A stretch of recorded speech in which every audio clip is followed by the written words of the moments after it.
Bien, continuaremos con nuestras clases no lineal. Habíamos hecho, digamos, gran parte ya de la forma normal, logramos derivar la bifurcación, en este caso de Andronov-Off, para el modelo Van der Pol. Déjenme colocar acá. Ha sido un largo cálculo, pero espero que vean, y la gracia que espero aprender en el futuro es que la estructura que les mostré va a ser invariante incluso al problema que uno estudie. Va a mirar esencialmente al mismo programa lógico para cualquier problema y por lo tanto va a ser casi independiente de la ecuación que uno estudie. Puede ser los que cuando hagan tareas descubran esto, es decir, que para distintos problemas uno va a llegar exactamente a la misma estructura, lo único que va a cambiar va a ser que en algunos casos, otros casos, van a tener simplemente matrices de pasaje, o sea, su ecuación original está escrita en ciertas variables, el ansat va a ser similar, simplemente hay que calcular los vectores propios apropiados, los xi y xi conjugados, pero toda la técnica posterior va a ser exactamente la misma y por eso uno habla de una caracterización general. Entonces, como ven acá, voy a volver aquí. Bueno, ha sido un largo cálculo en realidad. Partimos por dónde, solo quiero volver un poco dónde estábamos partiendo, era por acá. Entonces, como ven, partimos aquí. Aquí en realidad empecé usando distintas formas. Mostrar acá técnicas de formas normales. Partí con la ecuación, la escribí en forma matricial y calculé la parte lineal. Después de la parte lineal, entonces mostramos que la ecuación, yendo orden por orden, podíamos siempre encontrar la ecuación del operador homológico igual a algo, donde teníamos la incógnita y la ecuación al mismo tiempo, como está ilustrado en esta parte que está acá. Y eso nos permitió calcular, digamos, resolver este problema, pero para resolverlo bien tuvimos que introducir un buen producto punto, que fue lo que hicimos, que nos dio, mostró que el operador homológico del adjunto, el adjunto del operador es el operador homológico del adjunto. Eso fue sustantivo para poder resolver este problema. Y posteriormente caracterizamos de forma general el operador homológico adjunto contra la solución del kernel a todo orden. Y eso fue a través de usar el método de las características que mostramos que en realidad cualquier función que se escriba de la forma así como acá está ilustrado era parte, digamos, del kernel. Y esto entonces nos permitió caracterizar el término cuadrático y también nos permitió caracterizar, una vez que introducimos apropiadamente las matrices de pasaje, nos permitió caracterizar, digamos, también digamos, no solo este, sino también el inverso. Entonces, de las matrices de pasaje que acá tenemos, nos enseña, digamos, quizás de dividir subrayado. Esto nos muestra cómo cambiamos de una base a otra base, por ejemplo, en particular. Eso nos permite entonces calcular mucho los problemas. Entonces, finalmente, introduciendo el unfolding como segundo parámetro, encontramos esto que está acá. Entonces, lo que quiero hacer fue algo que comenté ya en clase, pero creo que, bueno, no lo hemos colocado online, pero ya en clase es colocar un poco cómo uno podría incluir en esta teoría de formas normales el espacio. Entonces, entonces colocaremos acá, entonces, inclusión del espacio en formas normales. En inclusión del espacio en formas normales.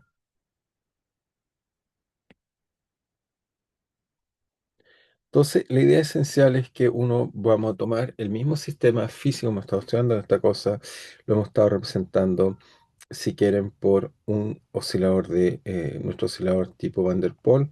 Lo hemos colocado, teníamos una inductancia, hacia acá teníamos un triodo y una capacitancia. Eso es nuestra forma muy naif de representar, digamos, nuestro sistema. Entonces, lo que podemos hacer es imaginarnos ahora un sistema extendido. Entonces, coloquemos sistema extendido.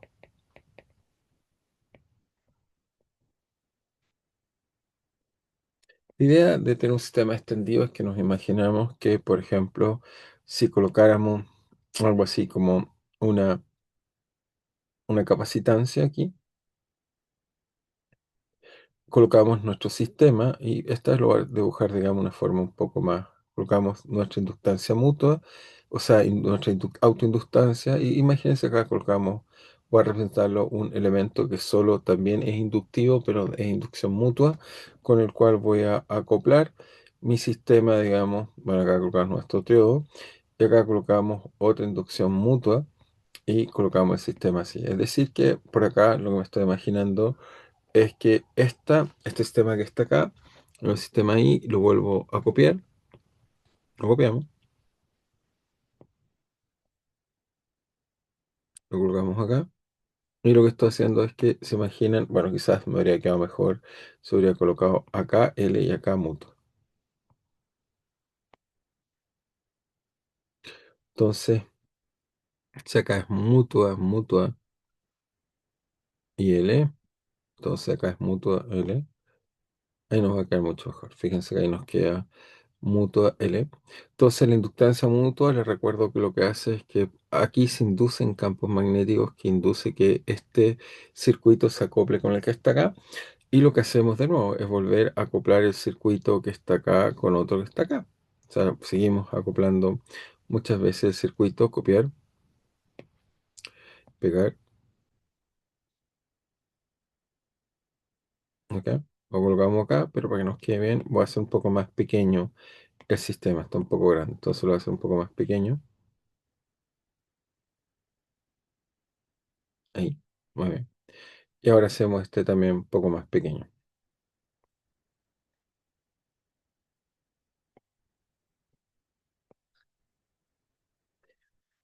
Entonces, la idea es que obviamente este que está acá se va acoplando con el de acá, por ahí por inducción mutua. Y nos imaginamos que tenemos muchos circuitos que se van acoplando y este si quieren es el I-décimo. Este es el circuito I-1 y este es el circuito I+1. Entonces la idea esencial de lo que estamos diciendo ahí es que entonces el sistema de circuito I satisface la ecuación de Van der Pol, es decir que X y dos puntos es igual a, ya sabemos, Van der Pol es menos su frecuencia natural X. Y acá colocamos mu por, en este caso, x punto menos x cuadrado por x punto, como lo hemos hecho hasta ahora. Pero ahora tiene un índice y. Entonces, uno se pregunta, bueno, pero ¿cómo ahora esto se acopla con los circuitos al lado? Como es por inducción mutua, y recuerden que el x, esencialmente cuando lo derivamos, era algo así como la carga. La inducción mutua tiene que ver con corrientes más bien. Eso nos va a dar acá un término típicamente acoplado M, de que nos va a decir que una induce sobre la otra. Por lo tanto, podemos eso aproximarlo a grosso modo como la inducción mutua X, si quieren I+1. El sistema I va a sentir el efecto del I+1 y también va a sentir el efecto del sistema X I-1. ¿Ok? Entonces nos quería un término más o menos de esta forma que acopla en el sistema. Y a grosso modo, entonces si quieren, uno podría, en este caso sería a través de la velocidad, porque ya les dije es corriente. Y, y uno podría también decir, bueno, tenemos este término que aguanta el acoplamiento con sus vecinos. Y lo que quisiéramos hacer ahora, claro, uno, esta constante escrita ahí, uno si la desarrolla en límite continuo, van a descontarse, bueno, para que mejor desarrollar, uno puede sumar y restar un término, por ejemplo, acá dos veces mxi, lo sumo y lo resto. Entonces, mxi2. Este término lo que va a hacer es que va a renormalizar el de acá apropiadamente. Entonces me queda menos o menos al cuadrado, más, entonces, más, en este caso, bueno, me va a quedar acá menos, acá más, va a cambiar acá 2m, supongamos que m es pequeño, nos queda xi, más mu xi punto, menos xi punto por xi al cuadrado. Y acá fíjense, nos queda m igual a algo así como xi más 1 menos 2 xi más xi menos 1. Ahora, esto que ven aquí, si toman el límite continuo, entonces el límite continuo, lo que nos va a dar esto entonces es simplemente en el límite continuo, nos va a dar que tomamos xi y esto ahora si quieren voy a escribirlo como x de z de t, otra una función de t antes. Y esto en el límite continuo simplemente nos daría algo así de la forma de d a dt de x menos, si quieren, esta es una frecuencia que la normalizo, la llamo x al cuadrado prima, pero es esencialmente al cuadrado, recupero la misma ecuación, más Los i, por supuesto, ya desaparecen, estamos en límite continuo. Me queda más mu, en este caso, x punto, o si quieren d a d t de x.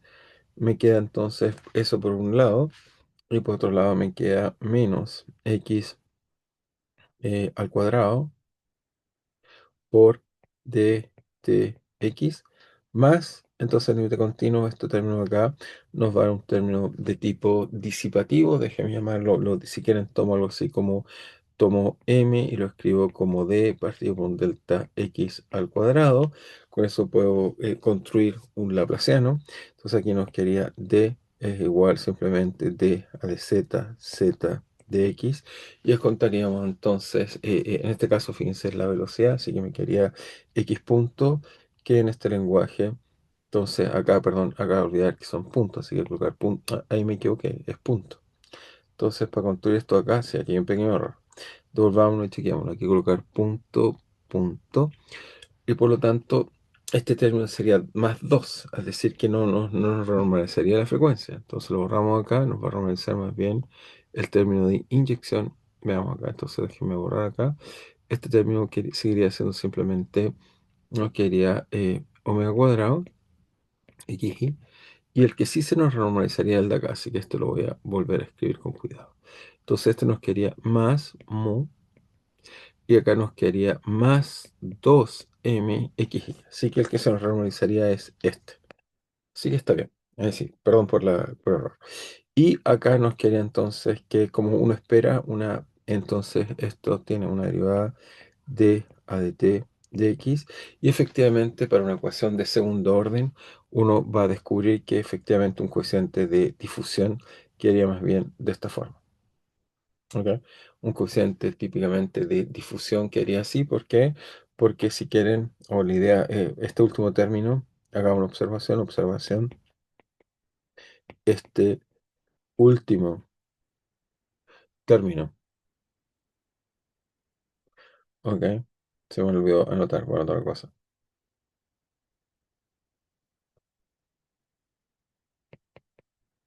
Entonces, este último término da cuenta de una difusión. ¿Por qué da cuenta de una difusión? Bueno, si solo se concentran en dtx igual a d dz, dz, dx, dt, si se fijan, si uno cancelara un dt, ok, déjenme ver acá, si cancelara un dt así, es decir que, ok, ahí sí, este con un dt, entonces esta ecuación se transformaría en algo así como dtx igual a d dzzx, y eso es una ecuación de difusión, como la ecuación del calor. Y por lo tanto, ¿qué nos dice esto? Que para ecuaciones de segundo orden, ¿ok? Para ecuaciones de segundo orden en el tiempo,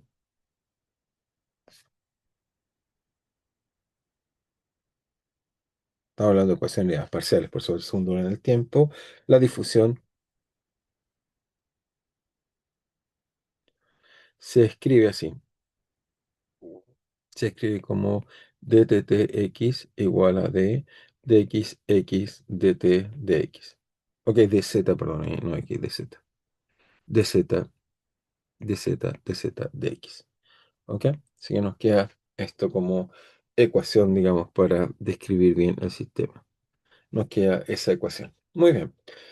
Por lo tanto, lo que trato de convencerlos es que este sistema ahora extendido que tomé, extendido se refiere es que tomo un sistema y lo copio infinitas veces y después tomo el límite continuo. En este caso acá nos da esta ecuación que está acá. Pero quisiera hacer un poco más general el cálculo. Y imagínense que mi acoplamiento también tuviera acoplamientos de tipo elásticos, no conservativos. En ese caso, uno esperaría que también, entonces, en general, o sea, bueno, pensemos en algún otro evento, pero en general podríamos pensar que, en general, el sistema se acopla de manera general Y cuando se acopla de manera general, entonces nos quedaría simplemente dttx igual a menos omega cuadrado x más mu, bueno, lo normalizamos, lo vamos a llamar mu, x menos x cuadrado dtx. Y en general uno esperaría tener un coeficiente de difusión, pero también un coeficiente de acoplamiento elástico, que sería de la forma más, en este caso, capa de z, de z, de x, y porque hablo de un complemento elástico, conservativo. También podrían pensar que, bueno, dada la ecuación como está escrito, podría ser dispersivo, pero este cociente relaciona omega tiene da una relación de dispersión entre la frecuencia y el número de ondas del problema. ¿Ok? Así que en este término sería observación. Este último término, que vamos primero a subrayar la ecuación, porque va a ser importante la ecuación. Entonces es la misma ecuación, si quieren, de Duffin, pero extendida. Si quieren, esta es una especie de Duffin. Vamos a colocar perdón, Duffin, es una ecuación de Van der Pol extendida espacialmente, donde fíjense K, en este caso K, que ¿cómo lo interpretamos? Si tenemos dtx igual a K igual dzz, entonces ustedes dirían que esto es un acoplamiento conservativo, como los que ven cuando acoplan ondas.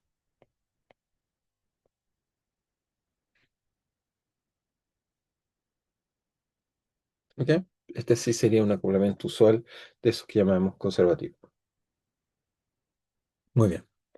Entonces, lo que quiero hacer, digamos, o tratar de explicar con este tipo de coeficientes conservativos, es simplemente que, bueno, nos queda la ecuación general que estamos viendo ahí y queremos un poco entender qué se puede hacer con ella. Entonces, la idea de un modelo, si quieren, donde extiendo en la ecuación de Van der Pol, donde lo que estoy haciendo es colocar un término de tipo difusivo y un tipo de acoplamiento elástico, un tipo de acoplamiento conservativo, si quieren verlo así.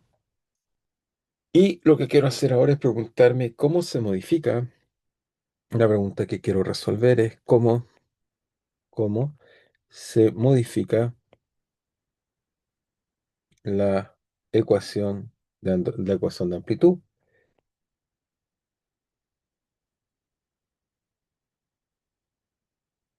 para bifurcación de Andronov-Off. ¿Cómo se modifica la ecuación de amplitud para la bifurcación de Andronov tomando en cuenta las versiones espaciales? En cuenta las variaciones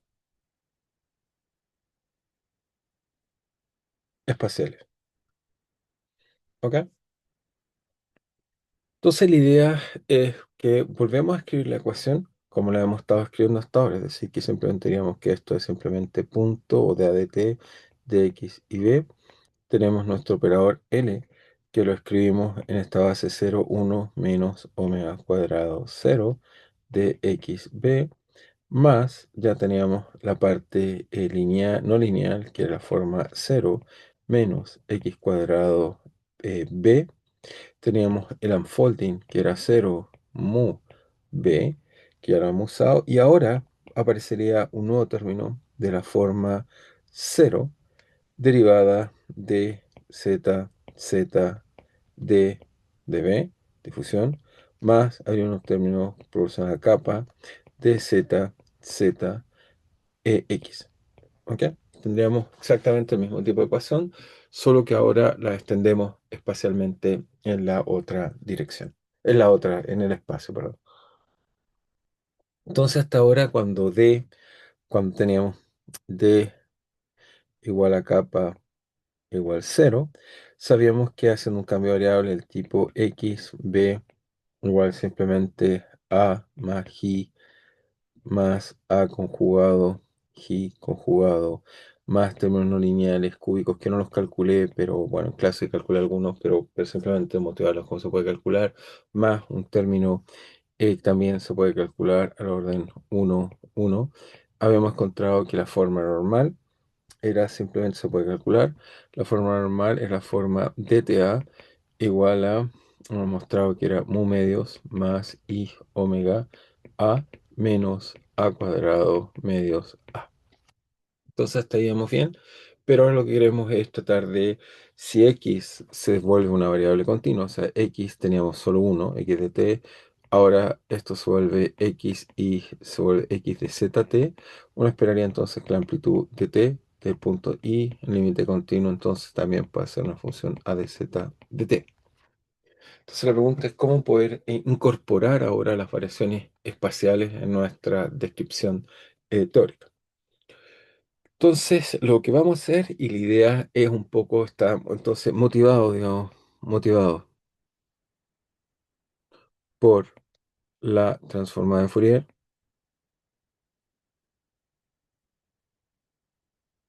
¿Qué quiero decir con esto?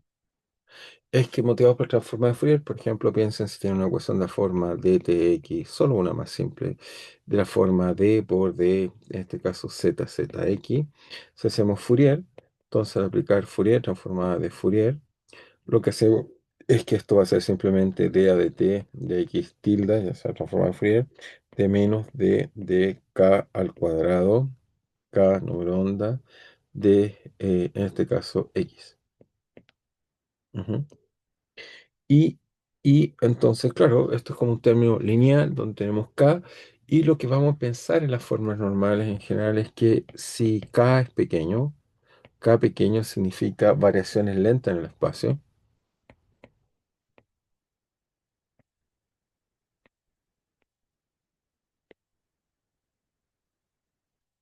Eso es equivalente a suponer que K, bueno, existir es muy, muy menor, muy pequeño comparado con uno, nos debiera permitir, digamos, decir cosas interesantes. ¿Ok? Nos permite tener un nuevo parámetro pequeño, tanto como en la teoría usamos muy pequeño. Entonces, de alguna forma, vamos a hacer una idea basada en la cual vamos a decir que vamos a hacer expansiones. Entonces, en realidad lo que vamos a hacer es, vamos formalmente, ya sé, solución Fourier, pero en realidad vamos a considerar expansiones en el gradiente de la amplitud. Lo que corresponde en Fourier a hacer expansiones de la ecuación en el espacio de Fourier. Entonces, hacemos eso, lo hacemos directamente en el espacio de partida, y lo que significa ahora que voy a introducir una nueva notación, una nueva notación, un nuevo parámetro de expansión, notación. Lo que vamos a hacer ahora es que vamos a considerar expansiones de la forma orden n, m, p. Entonces habíamos dicho n monomios. Entonces aparte acá la tenemos. Son monomios en A. Después teníamos la otra parte que dijimos que esto era simplemente el parámetro de bifurcación. Entonces, parámetro de bifurcación para el unfolding, parámetro de bifurcación a la orden epsilon a la m. Y P, que es nuestra nueva cosa, vamos a decir que vamos a considerar derivadas, variaciones espaciales, de Z a la P, de A y de A conjugado. O sea que tiene al menos P derivadas, ¿ok?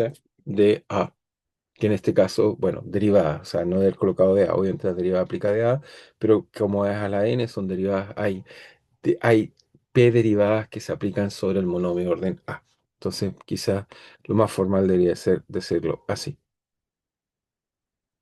Ujú.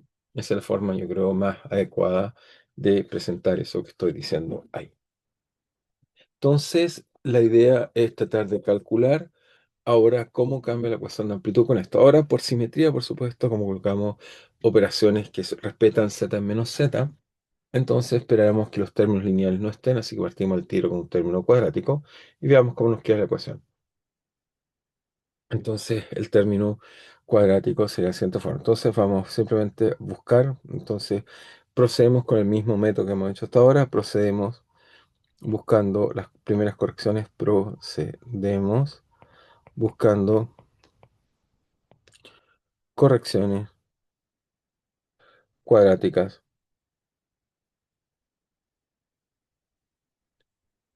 o en K, eso es Fourier, o en segundas derivadas.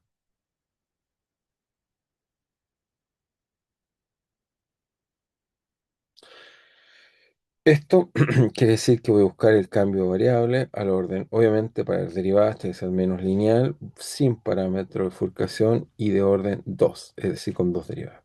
Es decir, que mi cambio de variable va a ser la forma xb al orden 1, 0, 2.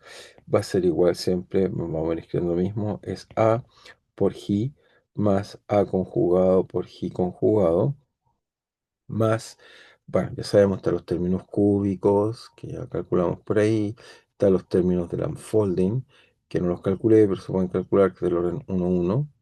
Y ahora vamos a decir que hay una nueva incógnita, lo hacen en azul por recordar que son incógnitas W a la 1, 0, 2. Y también vamos a suponer, y suponiendo, considerando el cambio de variable, consideramos que la ecuación para la amplitud A es de la forma dta igual a, hasta ahora vamos, mu medios más i omega A menos A cuadrado medios A.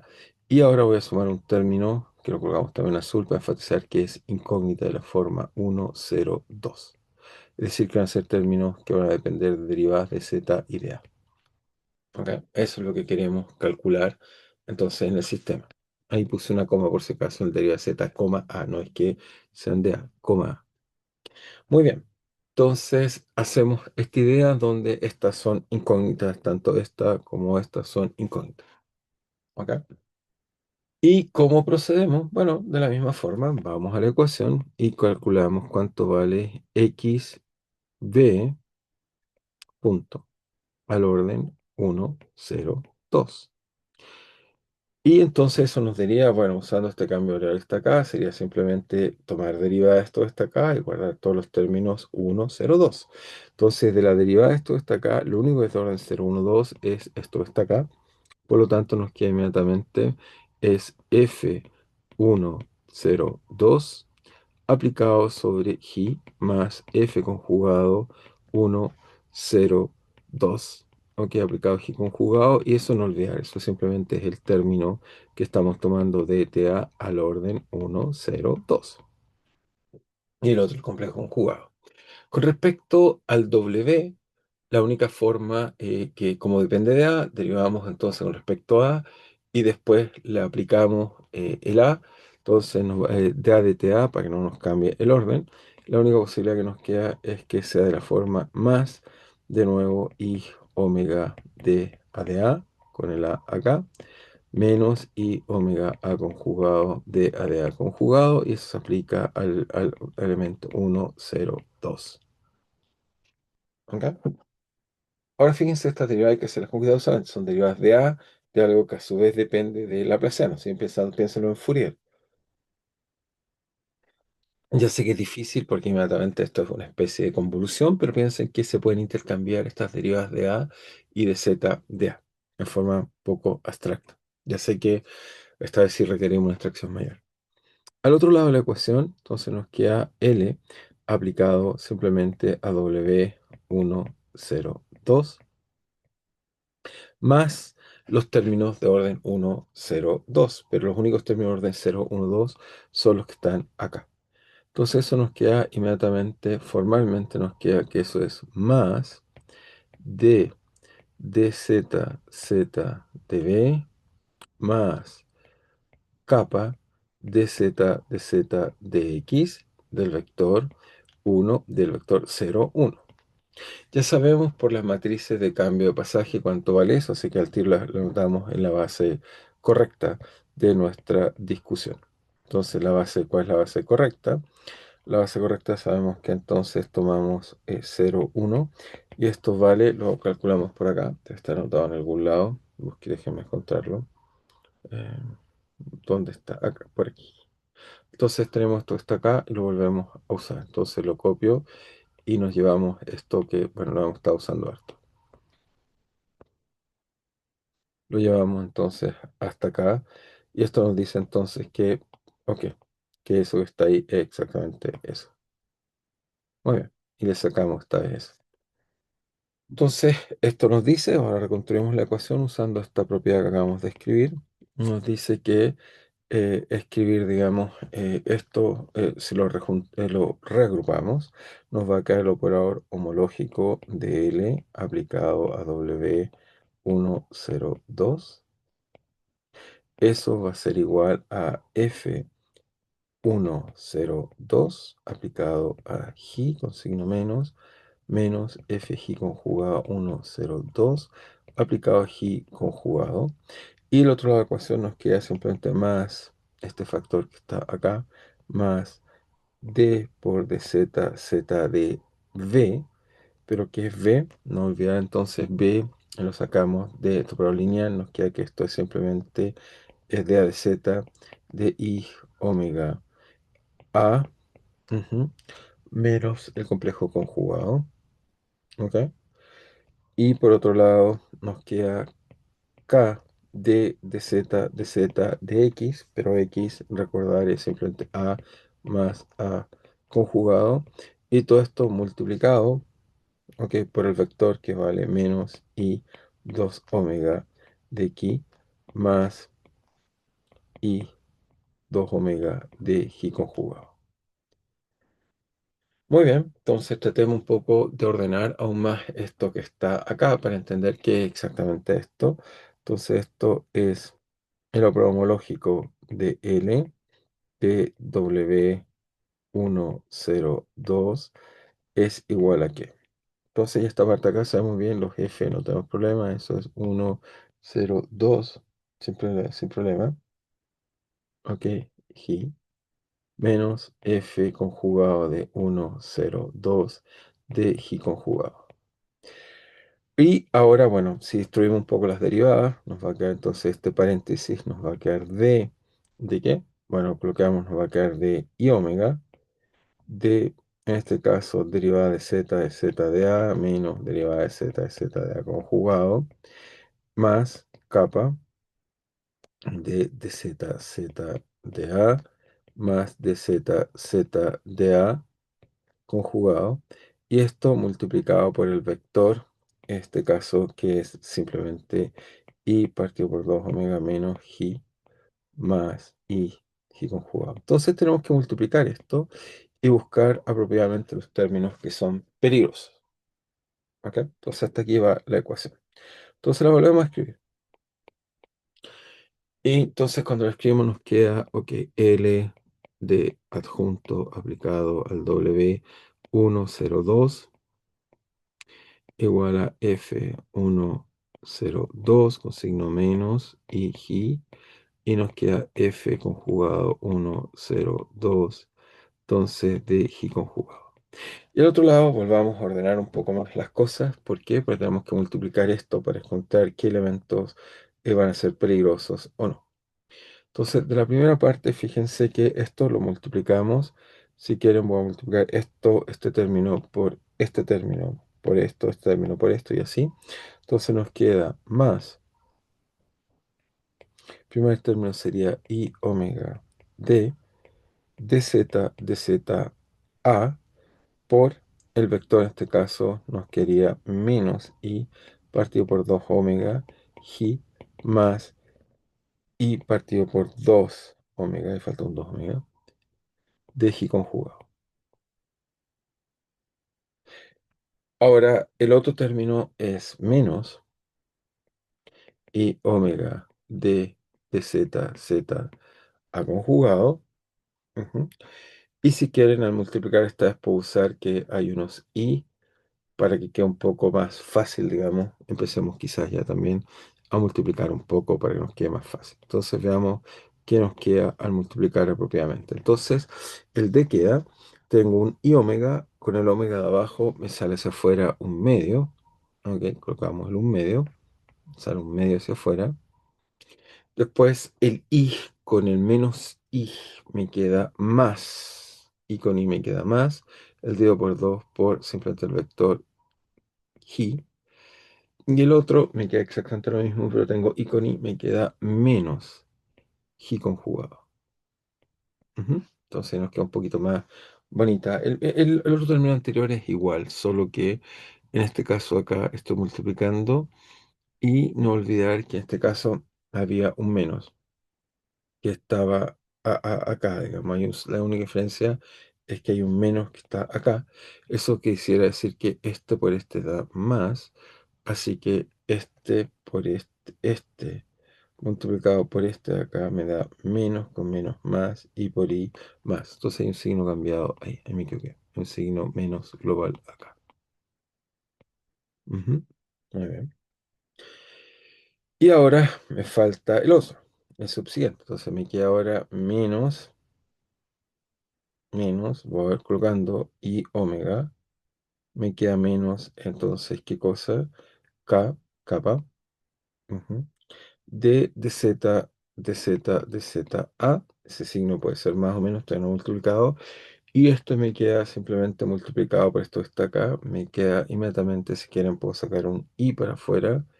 Y para afuera, medios, dividido por 2 omega, me queda dz de que del vector ki, ¿ok? O perdón, ji. Y el otro me queda, como le saqué el menos hacia afuera, me queda menos, ¿ok? Ji conjugado. Ese estoy simplemente multiplicando esto por esto que está acá. Eso me da el saque para afuera, el menos i. Y cuando queda multiplicado por esto me queda i afuera. Y como puse un menos me queda más 2 i omega. Y perfecto, eso nos queda así. Y el último, me quedaría más o menos, después le coloco el signo, me quedaría dzz conjugado. Así que multiplicado por el primero, me quedaría simplemente, me queda igual, me queda i por partido por 2 omega, ¿ok? Y esto me queda multiplicado exactamente es lo mismo por ji menos ji conjugado, ¿ok? Y acá hay un conjugado. Perfecto. Ahí creo que está correcto. Ujú. Y ahora tenemos que entonces eliminar los elementos del kernel. Recuerden que los elementos peligrosos, elementos no invertibles, elementos no invertibles, y los pueden pensar en Fourier, son aquellos términos que son de la forma un alfa por, este caso es lineal, así que un alfa por A por xi o un alfa o prima si quieren por A conjugado por Ji conjugado. Luego de todos estos términos de acá, los f, ¿cuáles tengo que eliminar? Bueno, tengo que eliminar, por ejemplo, de acá, cuál es peligroso. El primero acá es peligroso. Sería, digamos, peligroso, así que este sí hay que eliminar. El segundo no, porque es A con Ji. De acá, el que es peligroso es el de acá. Después, con respecto A, el peligroso es este. Y después de la derivada esto. Por lo tanto, entonces esto me va a decir inmediatamente que F. Entonces cojo los F. En realidad, este F lo voy a escoger para que cancele este término que está acá y este término que está acá. ¿Ok? Y por supuesto el complejo conjugado. Luego, para tener una condición de que sea soluble, luego, para ser soluble, requerimos entonces que podamos resolver esto que está acá, 129. Entonces, para ser soluble, uno requiere entonces que el F 1, 0, 2 sea igual a qué.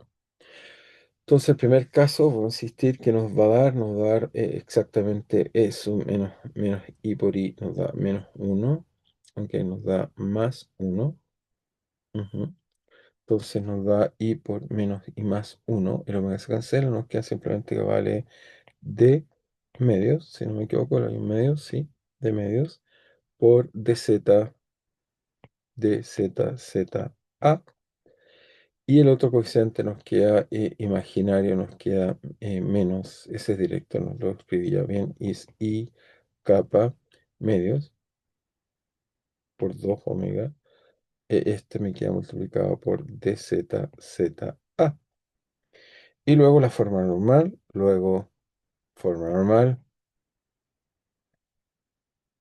se va a escribir simplemente como dta igual a mu medios más i omega a menos a cuadrado a más, en este caso le aparecen dos términos complejos, los anoto acá, más.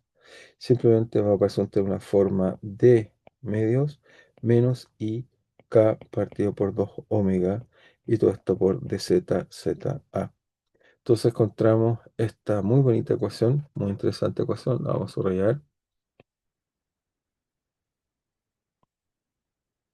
que describe ahora el sistema con espacio.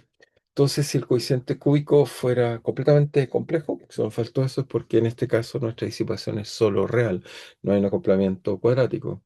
Pero si, por ejemplo, hubiéramos colocado en nuestra ecuación de partida un término aquí al cuadrado, por ejemplo, o sea, aquí habría un término de la forma más un x cuadrado ahí, habríamos visto que nos daría inmediatamente un término también, o sea, cúbico, perdón, x cubo, porque es cuadrático cúbico, nos daría inmediatamente algún término de imaginar un término cúbico. Entonces, pero esta ecuación, como les dije, es una ecuación muy, muy importante. Cuando están todos los coeficientes complejos, se llama ecuación de Ginzburg-Landau.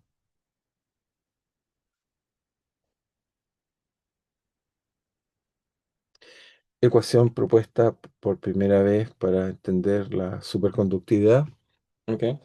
Uno dice, pero ¿por qué hay conscientes imaginarios? Porque obviamente este fluido está acoplado con un fluido conservativo, bueno, un fluido disipativo, está acoplado a superfluido, así que da ecuaciones para la envolvente que tiene partes conservativas y disipativas, pero además es un modelo que ha sido derivado en osciladores acoplados sin ningún problema, bueno, como acaban de ver por lo que Van der Pol, y nos da este tipo de ecuación muy, muy interesante que describe, en este caso, la dinámica de la envolvente. Entonces, como verán y como lo mencioné en clase, espero que estudien un poco, les daré algunos ejemplos, ya subiré la tarea, donde haré que calculen este tipo de ecuación de amplitud en el sistema. Así que aquí vamos a terminar esta parte de ecuaciones de amplitud. Ya ven, podemos derivarlas todo el tiempo y encontrar estos resultados. Entonces ahora volveremos a nuestro programa antiguo, digamos, volveremos a la parte donde dejé en paz de espera este tipo de problema.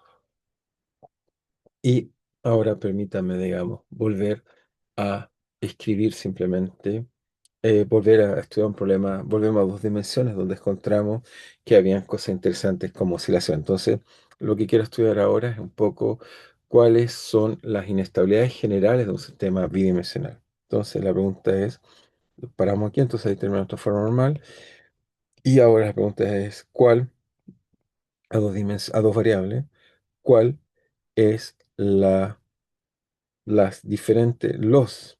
diferentes equilibrios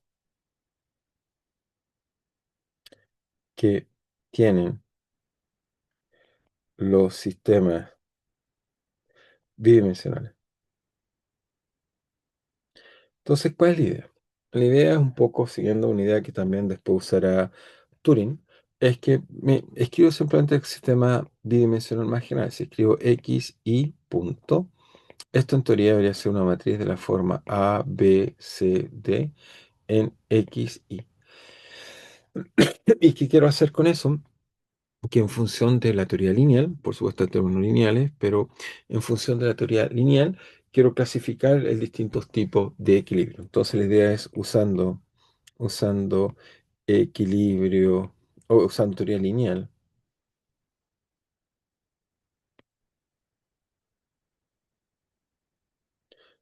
queremos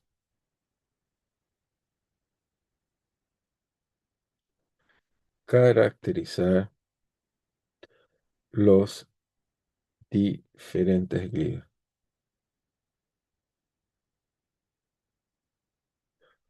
¿Ok? Y la idea, esencialmente, bueno, por aquí dejé una imagen para poder ver, es que lo que pretendo hacer es, déjenme ver si está acá, lo que quiero hacer es simplemente mostrarles este diagrama de bifurcación que ven acá, que es el diagrama general, como ven, le llaman diagrama de Poincaré en este caso, que es una clasificación de los equilibrios que tiene un sistema bidimensional en general. Esta es la imagen que espero poderles explicar ahora. Entonces voy a tratar de explicarles ahora. Vamos a ver si nos alcanza el tiempo para poder explicar este tipo de imagen. Entonces la idea es muy simple, es que tomo un sistema, lo linealizo, tengo un operador lineal, que es el que está acá, que es el más general que me puedo imaginar, y después lo que quiero hacer es clasificar qué tipo de equilibrios tiene. Entonces, uno diría, como la ecuación es lineal, simplemente lo que hay que hacer es simplemente estudiar, entonces, para estudiar el tipo de equilibrio, entonces, para estudiar el tipo de equilibrio,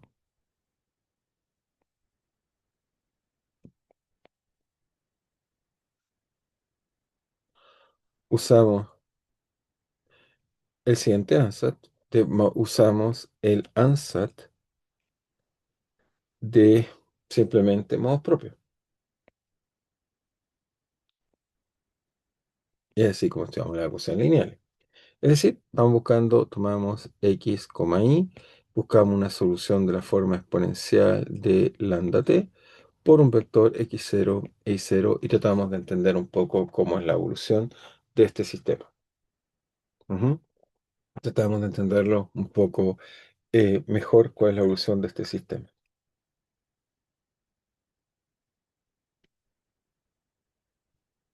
¿Y qué nos da esto? Bueno, al reemplazar esto que está acá, nos va a dar simplemente a menos lambda, nos va a dar que hay que resolver esta ecuación no trivial. Entonces nos dice c, y acá nos queda d menos lambda, y por el vector x0 y 0 igual 0. Y para encontrar entonces soluciones no triviales, lo que tenemos que hacer simplemente, bueno, es calcular las propiedades de este determinante y poner que sea 0. Luego nos dice que para solución no trivial,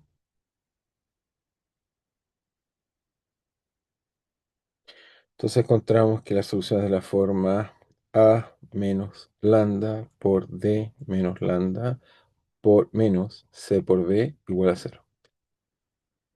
Y cuando hacemos esto, ¿qué nos da? Bueno, esto nos da un primer característico, la forma lambda por lambda nos queda lambda cuadrado, nos queda menos lambda, factor de qué, lambda por a más d, y después nos queda simplemente más a por d menos c por b igual a 0. Y por supuesto, esto es el polinomio característico.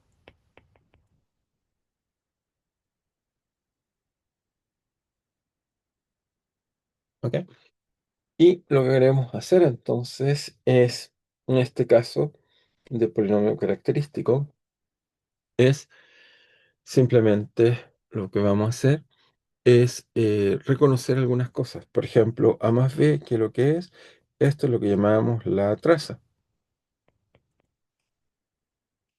Y la traza la voy a representar por tau. Y esto que está acá es lo que llamamos el determinante, que son dos invariantes en realidad de una matriz. Una matriz va a estar caracterizada por dos de sus invariantes, esencialmente porque tiene dos valores propios y por lo tanto tiene que tener dos, de alguna forma, invariantes que caracterizan la matriz o dos indicadores característicos, en este caso la traza y su determinante. Y el polinomio característico, por supuesto, está determinado por estos invariantes que son simplemente menos. En este caso me queda la traza, ¿ok? Y por otro lado me queda el determinante, ¿ok? Entonces lo notamos así. Por lo tanto, todos los valores propios de una matriz 2 por 2 está determinada por estos dos eh, eh, eh, invariantes o indicadores característicos de la matriz, que es su traza y su determinante. Por lo tanto, calculemos ahora qué es lo que tenemos, y lo que voy a tratar de hacer es simplemente tratar de buscar la solución de esta ecuación. Lo que nos dice es que entonces la solución de esta ecuación es una ecuación cuadrática, es muy simple, nos dice que esto es más la traza más menos raíz cuadrada, la traza al cuadrado, menos 4 veces, en este caso, el determinante, muy bien, partido por 2. Esto nos da entonces las soluciones de los valores propios. ¿Ok? Entonces la imagen que tenemos es que tenemos los valores propios, están acá, tenemos dos de estos valores propios, y asociados por supuesto a los valores propios, no olvidar, tenemos vectores propios. Entonces, asociados a los valores propios, asociados a los valores propios, hay vectores propios.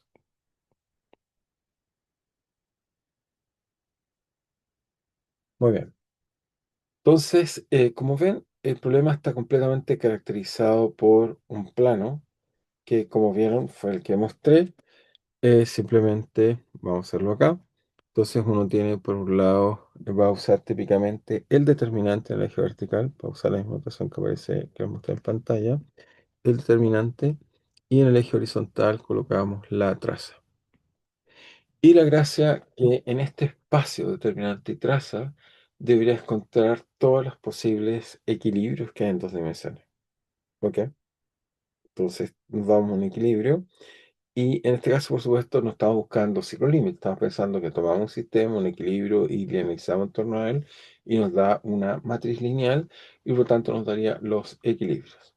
Entonces, como vemos, lo primero importante en cualquier problema característico o en cualquier matriz es que tenemos, en este caso, si vemos esta fórmula, antes de empezar, es que hay aquí que usar el discriminante que nos dice que tengamos soluciones reales o complejas. Entonces, cuando el discriminante, en este caso, que es lo que está acá, se hace cero, necesitamos tener soluciones que son puramente reales, y cuando este cambia de signo, entonces son complejas. Entonces, usando el discriminante, entonces la primera separación que podemos hacer es que usando el discriminante,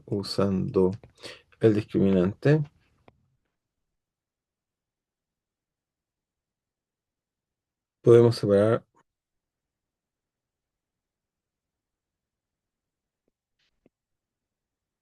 entre, podemos separar entre soluciones reales y complejas. Puramente reales y complejas. Y obviamente en este caso el discriminante es bastante simple. Ujú. Simplemente nos dice que tau cuadrado menos 4 lambda es igual a cero. Por lo tanto, en ese espacio nos dice que existe en este caso, un mínimo, una parábola, que nos da que eso es t cuadrado dividido por 4. Por lo tanto, dibujo esta parábola, dibujamos acá en rojo, nos dice que aquí hay una parábola, curso hasta ese 0 hasta acá, y después es así. Eso nos da, digamos, una parábola del sistema que da cuenta de, este caso, es delta igual a tau al cuadrado dividido por 4. ¿Ok? Esa es la parábola que nos da y el signo correcto cuando tau crece, crece y está ahí. Eso va a ser la primera curva importante, pues nos va a separar cosas al buscar soluciones. ¿Ok? Entonces lo primero es que podríamos empezar, digamos, con algunos supuestos y veamos qué solución. Entonces vamos a analizar distintas zonas. Entonces partamos por acá, partimos con la zona, primero que nada, partamos acá abajo, por ejemplo, vamos a explorar primero esta zona que está acá. Esa zona que está ahí, lo que la caracteriza zona es de determinante negativo, ¿ok? Y por ahora movámonos con la traza, y traza cualquiera. Después vemos si es necesario crear un signo. Entonces, si vemos en nuestra fórmula, nos dice si el determinante es negativo, entonces nos queda que tau cuadrado menos 4 delta, si es negativo, esto entonces es un número positivo. Y por lo tanto esto dice que t más menos raíz de tau cuadrado menos 4 lambda, estamos tomando un número que es mayor que t, y por lo tanto en un caso t, bueno, pensemos ahora, claro, así ahora tenemos que dar un signo a tau, entonces si además consideramos que entonces la subzona, ahora sí coloquemos tau, por ejemplo, supongamos que es negativo. Entonces, de acá vemos que esto acá es mayor que tau, por lo tanto, más tau, eso nos da un número positivo, y cuando restamos nos da un número negativo. Por lo tanto, en este caso, veríamos que el espectro, si verificamos el espectro, es decir, la parte real de lambda y la parte imaginaria de lambda, veríamos que en este caso tenemos un valor propio acá, que sería el caso, usamos el más, y tendríamos otro valor propio mucho más negativo cuando usamos el número, entonces el menos.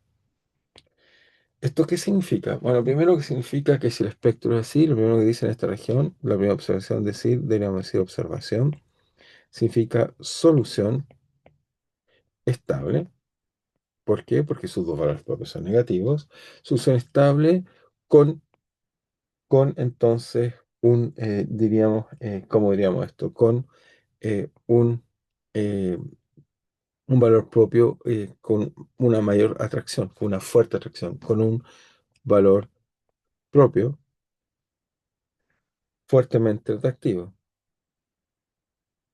¿Ok? Eso es lo que diríamos en esta zona de acá. Si es que no nos equivocamos, supusimos, vuelvo a buscar en este espacio acá, pusimos, nos estábamos colocando justo acá. Estoy en esta, voy a colocar un color para quizás facilitar la discusión. Entonces, coloquemos este acá. Estamos en esta zona de acá. ¿Ok? Veamos que está eso correcto en mi notación, pero parece que estoy usando un signo distinto. Déjenme chequear algo. Vamos a volver hacia acá. Parece que me estoy tocando en un signo con respecto a la notación que usé acá, porque hay algo que no me gusta. Déjenme chequearlo. Claro, esta parte acá me dice que hay saddle, es decir, uno es positivo y uno es negativo. Por lo tanto, me habré equivocado en algo. Déjenme ver si me equivoqué en algún signo en mi análisis que acabo de hacer, porque me parece que está errado. Entonces, veamos si esto está bien. Déjenme recuperar y aparecer de nuevo el cálculo. Ok, entonces veamos qué dije. Dije que delta es negativo. Muy bien, delta negativo. Luego esto es positivo. Y cuando esto es positivo, ok, más un número negativo, es positivo. Entonces, para más, aquí me equivoqué la figura. Ahí estaba el problema. Ya lo vi, ya lo vi. Entonces me equivoqué cuando el signo es más, es positivo. ¿Por qué? Porque nos queda esencialmente tau, que es negativo, más este otro número que es positivo y mayor, y por lo tanto es negativo. Así que el espectro en realidad es así. Ok, ahora sí. Entonces eso sí nos da correctamente lo que debiera dar, ¿no? Entonces ahí sí. Entonces eso es cuando da más. Es más negativo y el otro es más positivo, pero queda así. Luego la solución es inestable, así que nos hacemos fe de rata y recuperamos y reparamos. Solución inestable, ¿ok? Con un valor propio atractivo grande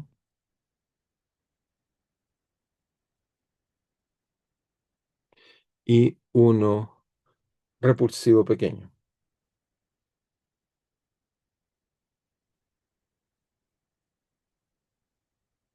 Eso quiere decir que si lo tuviéramos que representar como equilibrio, si que lo hacemos acá, en esta zona, lo que diríamos es que el equilibrio que estoy colocando, un equilibrio homogéneo, diríamos que es un punto hiperbólico, en el cual tiene dos valores propios, imaginamos valores propios ortogonales, y entonces tenemos estos valores propios, y supongamos que nos colocamos estos valores propios, entonces hay una dirección en la cual atrae fuertemente hacia acá, y tiene una dirección en la cual repele un poco más suave, así que notaríamos así.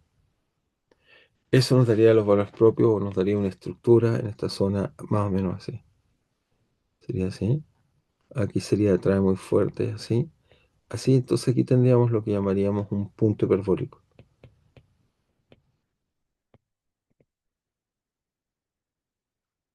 Ahora si analizamos el otro lado, es decir que si miramos, entonces si miramos ahora la traza positiva en el mismo análisis, en realidad el cálculo no va a cambiar nada, solo que ahora vamos a tener traza más raíz de traza al cuadrado menos 4 delta. Este número sigue siendo, ya vimos, positivo y por lo tanto grande, salvo que ahora, si la traza es positiva, entonces cuando sumamos tenemos el más, nos queda grande, y cuando sumamos el menos nos queda chico, porque ahí se restan. Es decir, que la imagen que tendríamos aquí para el espectro, vamos a colocar el espectro acá, el espectro simplemente acá ahora, aquí es grande acá, colocaríamos ahí el más, y cuando colocamos el menos es chico, estaría por acá. ¿Ok? Veríamos que ocurre esto de que el menos es más chico porque tenemos un número grande, menos algo me queda más chico, y el más, ahí se suman los dos. Así que en este caso también tendríamos un punto hiperbólico. ¿Ok? Entonces coloquémosle, ok, colocamos otro color, pero debería ser hiperbólico también. Veamos qué color tenemos acá para colocar uno. Colocamos un amarillo, colocamos uno verde. Ok, podemos colocar, ok, déjenme colocar ese que está ahí. Muy bien. Entonces veamos si eso cambia un poco nuestra... Ah, no, pero lo colocamos acá, no ya. Ok, colocamos gris quizá. Entonces en esta zona gris veríamos también un punto hiperbólico. O sea, traza positiva o negativa con determinante negativo siempre nos da puntos hiperbólicos. Nos da simplemente cosas que cuando los graficamos acá nos va a quedar que es un punto hiperbólico, pero ahora es más fuerte la repulsión que la atracción. Es decir, que las trayectorias salen así, sería más bien la imagen que deberíamos tener en este punto hiperbólico. Ahora, fíjense que aquí entre estas dos zonas hay un punto de transición, uno que separa una de la otra. Entonces uno se preguntaría qué es lo que pasa justo en esta zona interesante que está aquí, digamos, aquí. Eso es justo tener traza cero. Entonces veamos el caso particular. Entonces vemos bien que tenemos eso y ahora veamos, entonces caso particular, caso determinante negativo, pero traza cero. Si hacemos eso, en este caso entonces nos quedaría que lambda, los valores propios, serían simplemente igual traza cero y nos quedaría que eso es raíz de delta, en realidad con signo menos, más menos, y por lo tanto nos quedaría un punto hiperbólico que atrae y repele de igual forma. Así que aquí entonces la imagen que tendríamos por los valores propios sería la siguiente, que sería la siguiente, colocamos quizás esta. Este caso está acá, es simplemente un punto hiperbólico simétrico, típico como los sistemas hamiltonianos, no olvidar real de lambda, imaginario de lambda. Entonces, en este caso tendríamos esta estructura perfecta de típicamente un punto hiperbólico, es decir, que en ese punto que está ahí atrae y repele de igual forma. Así que en este lugar deberíamos hacer una figura más. Justo en este punto que está acá, tenemos la imagen de que el sistema atrae en una dirección y repele en la otra de igual forma. ¿Ok? Pero entonces, en toda esta zona de acá abajo tenemos puntos hiperbólicos. ¿Ok? Entonces ahora la idea es movernos hacia arriba, pero movámonos con cuidado para ir entendiendo qué es lo que pasa cuando nos movemos hacia arriba. Entonces, aquí tendríamos 132. Entonces, lo que veríamos es que ahora pongamos el caso. Para pasar hacia arriba hay un caso, hay que usar la línea, pasa algo raro, caso entonces determinante, en este caso igual, justo la línea lo que lo caracteriza es que el determinante es cero. Y supongamos determinante cero y supongamos y traza negativa, es decir, que me voy a colocar en esta curva en la zona que está acá. Y vamos a tratar de construir qué es lo que tenemos en esa zona que está ahí. ¿Ok? Veamos qué nos da esa zona. Entonces, el valor propio, en este caso que nos va a dar entonces que determinante es cero, así que nos queda que lambda es igual a la traza más menos simplemente la traza al cuadrado partido por 2. Entonces, en este caso, nos daría simplemente que si la traza es negativa, entonces para más nos daría cero y para menos nos daría entonces, si es negativa, menos 2 traza y luego nos daría traza pues, dividido por 2. Entonces, el valor propio en este caso, justo cuando cruzamos esta curva, sería de la siguiente forma. Si lo hacemos con cuidado, nos diría que esencialmente lo que está pasando es que la parte real, la parte imaginaria de lambda, tenemos que el valor propio, en este caso, uno vale cero y el otro es negativo. ¿Ok? Es decir, que a medida que íbamos disminuyendo el determinante, esto propio se nos fue acercando acá y justo cuando pasamos esa línea, nos queda esta estructura que está acá. Y por lo tanto, ¿qué es lo que pasa ahí? Bueno, si un valor propio es cero, esto se degenera y otro atrae. Es decir, que si tenemos dos direcciones propias, nos imaginamos acá las direcciones propias, acá está un espacio de fase, estamos en X e Y, o nos imaginamos este espacio fase en una rotación usando los vectores propios apropiadamente, diríamos que hay una dirección que no atrae, ¿ok? Y hay otra dirección que simplemente sí atrae. Por lo tanto, diríamos que el sistema dinámico debería ser así. Diríamos atraer, o sea, deberíamos tener líneas que atraen una dirección y en la otra es marginal, no repele ni atrae. Por lo tanto, esperaríamos que al cruzar esta línea vamos a tener esta imagen que está acá. ¿Ok? Entonces esta imagen la voy a hacer chiquitita, esta es la imagen que debería estar ocurriendo justo al atravesar esta línea. ¿Ok? Lo voy a colocar justo acá, pero vamos a hacerla en chiquitito porque si no vamos a perder un poco la imagen. Esta imagen que está acá, la voy a colocar acá, correspondería a justo estar en esa línea ahí. ¿Ok? En esa línea ahí ocurriría este fenómeno que acabo de colocar, que simplemente estas vectorias se atraen en ese lugar que está ahí. Podemos ver, veamos si es que la representación que les puse, con algo un poco más bonito, estético que lo que yo les coloqué. Veamos si dicen algo. Bueno, ahí representa la línea, está esa línea que está ahí. Bueno, por supuesto, por simetría, la otra debe ser la opuesta. O sea, entonces cuando cambiamos, bueno, o sea, la podemos hacer muy rápido. Cuando cambiamos y colocamos ahora la traza positiva, vemos exactamente lo opuesto. ¿Ok? Entonces, para el otro lado, vemos que, y ahí anotamos, ya ven cómo vamos un poco haciendo un poco mejor esto. Entonces, caso delta cero, pero y traza positiva. Entonces, en ese caso, la imagen que tendríamos valores propios, no hay vuelta a caerle, en este caso es exactamente lo opuesto, hace ¿cómo se llama? La traza positiva, entonces sumado más al cuadrado es 2 estado, así que eso tiene un valor propio acá, cuando buscamos la parte real y la parte imaginaria, y el otro es cero. Entonces, en este caso, claro, en este caso el espacio de fase, si lo dejamos con un poco más de cuidado, o sea, el espacio en las coordenadas de los vectores propios, prima, e Y'. Entonces, en este caso, el sistema repele, ¿ok? Repele. ¿Por qué? Porque crece exponencialmente, repele hacia afuera, y en la otra dirección no. Entonces, esta es la imagen que tendríamos al otro lado de la figura, que es lo que estamos hablando acá, la colocamos al otro lado. Entonces, la ponemos acá a pegar y esta vez la voy a dejar un poquito más chiquitita, pero esa está ahí y esa corresponde, si quieren verlo, a estar justo ahí. Ujú. Muy bien, vamos entonces, seguimos avanzando en nuestra descripción. Y ahora vámonos entonces a la región que nos falta, que es tener, digamos, determinante algunas cosas. O sea, recuerden que tenemos una restricción, entonces vamos a pedir determinante, entonces, ¿cuál va a ser la nueva región?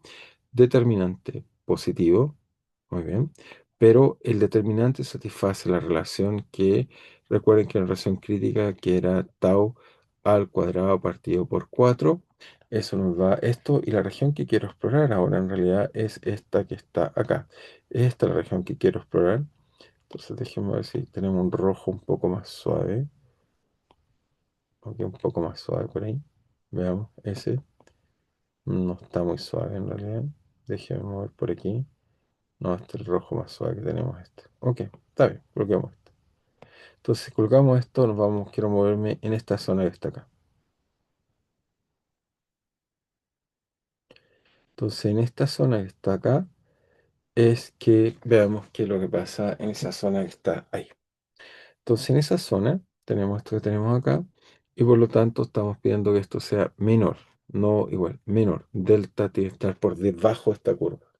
¿Ok? Entonces, positivo, pero debajo de esta curva, y además eh, tenemos dos pedazos, un lado, otro lado, y además tenemos que pedir que la traza, que agregar además que la traza sea negativa. Bueno, en esta región, si volvemos entonces a nuestra fórmula que está ahí, nos diría, lo volver a escribir solo para hacer análisis un poco más cómodo.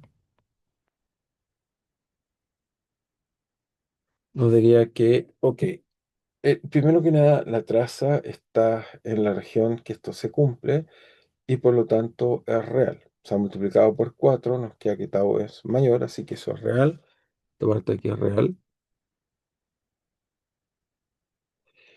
Y en este caso tenemos un número real y eh, tenemos que sumar y restar, y tau es negativo. Por lo tanto, cuando sumamos a tau un número positivo, nos quedan dos números, y como en este caso delta es positivo, le estoy restando uno menor. Por lo tanto, la solución en este caso, el espectro, los dos valores propios son negativos. Así que en este caso sí tenemos real imaginario y los dos eventos están acá. Hay uno acá, acá. Este es el caso que colocamos más y este es el caso que colocamos menos, y por lo tanto nos da un foco, nos da algo que atrae las dos direcciones. Es decir, que en el espacio de fase, en esta región que está acá, tenemos la imagen siguiente. Tenemos, déjeme dibujarlo acá. Tenemos entonces este espacio de vectores propios, nuestra solución está acá. Las dos direcciones atraen, pero una atrae más fuerte que la otra. Por lo tanto, la solución lo que van a hacer es que van a tener dos vectores propios, por supuesto, pero un vector propio atrae muy fuerte, supongamos que es este, y el otro atrae lento. Así que las trayectorias típicamente van a ser así, van a entrar por esta dirección. Eso típicamente va a ser la imagen que vamos a tener en este espacio X e Y. ¿Ok?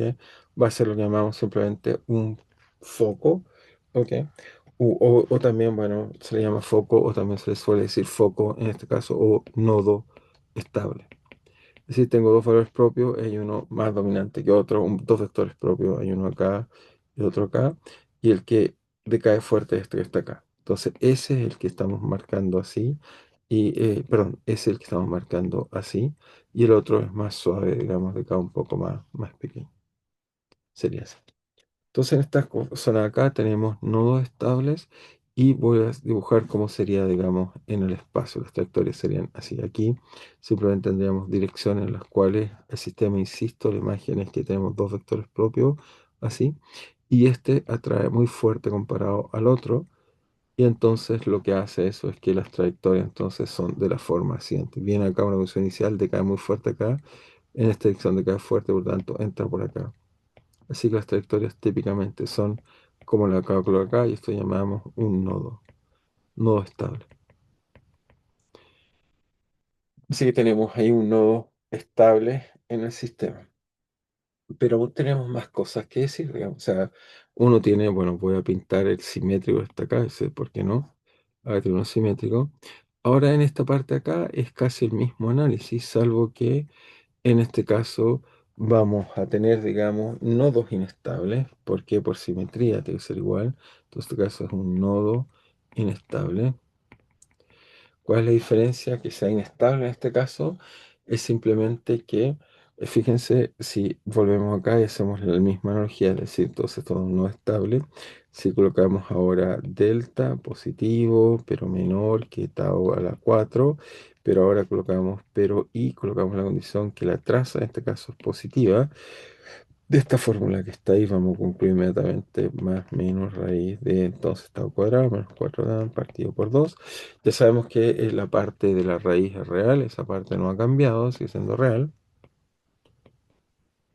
Y ahora tomamos este número, pero el tau es positivo, así que cuando las dos suman nos da un número positivo, y cuando negativo también nos da positivo, así que el espectro aquí es exactamente igual que teníamos antes, pero como si hubiéramos hecho xt menos t.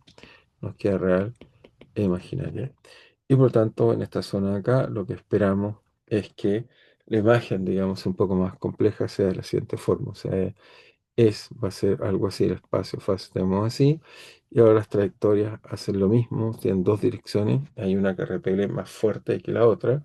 En este caso, supongamos que la que repele más fuerte es esta dirección. Entonces, esta repele mucho más fuerte, y por lo tanto las trayectorias van a ser tal como vemos ahí, que después se van viendo que se empiezan a separar en la otra dirección, las trayectorias. ¿Ok? Como ven, esto está representado exactamente en esta misma imagen que está acá. Ahora, ok, ¿verdad? Un poco respetar, digamos, el tiempo, vamos acá. Entonces, bueno, aquí lo colocaron como una fuente también, o lo llamaron fuente y sin, esta atrae, repele. Y aquí vamos a ver que aparecen atractores y también puntos cíclicos, pero solo por respetar un poco el tiempo, vamos a dejarlo ahí, pero lo más probable es que en clase lo alcance a terminar sin ningún problema. Y es eso lo que haremos, digamos, terminarlo, analizar un poco las estructuras estables e inestables del sistema y algunas cosas más, pero prefiero que eso lo discutamos con calma en clase. Ok, solo para tratar de respetar un poco el tiempo. Es un poco atrasado, pero si sigo más atrasado haré una clase más. Pero prefiero que los videos no sean tan largos, cosas que tengan tiempo de pensar. Muy bien, nos estamos viendo. Cuídense.